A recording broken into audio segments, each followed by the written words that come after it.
आ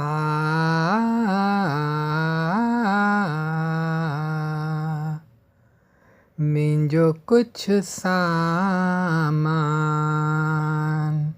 तां वटि पियो आहे। मुंहिंजो कुझु सामान तां वटि पियो आहे। ओ मींहनि जा के पुसियल ॾींहं रखिया आहिनि।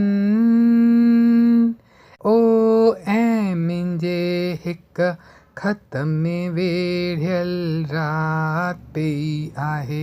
हू राति विसायो मुंहिंजो हू सामान मोटाए ॾियो।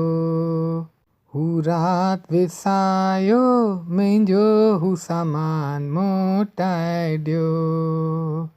मुंहिंजो कुझु सामान तां वटि पियो आहे। ओ मींहनि जा के पुसियल ॾींहं रखिया आहिनि।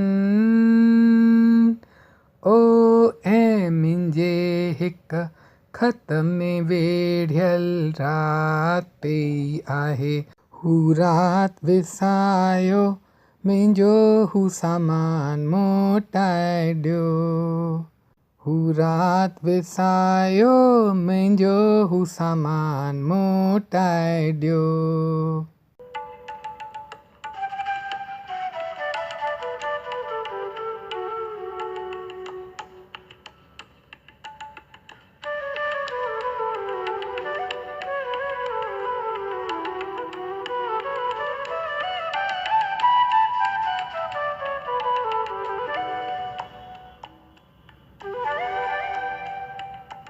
पतझड़ आहे कुझु आहे न।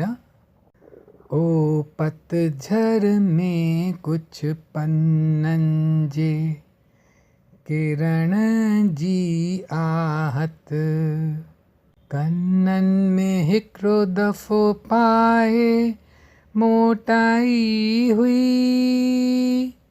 पतझड़ जी उहा टारी अञा कंपे पई।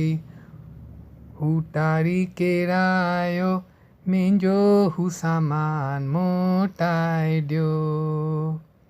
हू टारी केरायो मुंहिंजो हू सामान मोटाए ॾियो।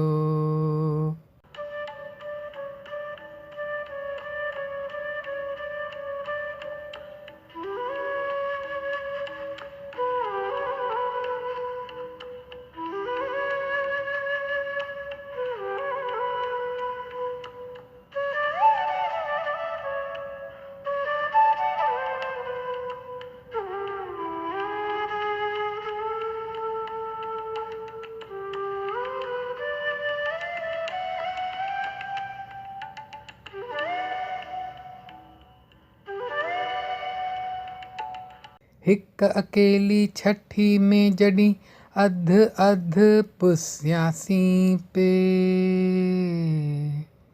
अधु आला अधु सुका सुको मां वठी आई हुअसि। आलो मन शायदि हंध जे पासे में पियो हुजे। हू मोकिले ॾियो मुंहिंजो हू सामान मोटाए ॾियो।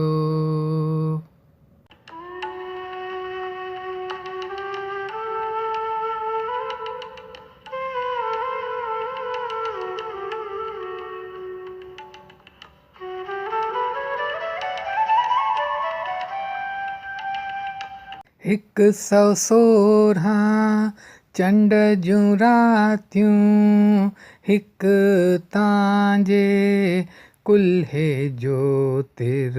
हिकु 116 चंड जूं रातियूं हिकु तव्हांजे कुल्हे जो तिर।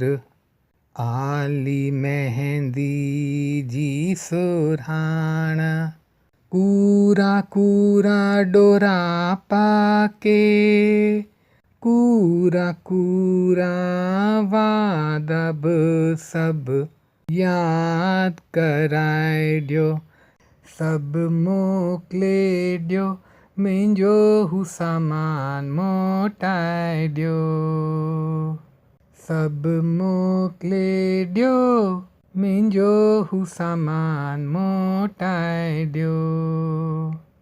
हिकिड़ी मोकल ताईं ॾियो रुगो, जॾहिं इन्हनि खे दरिया में वाहींदसि, मां बि गॾु वही वेंदसि, मां बि गॾु वही वेंदसि।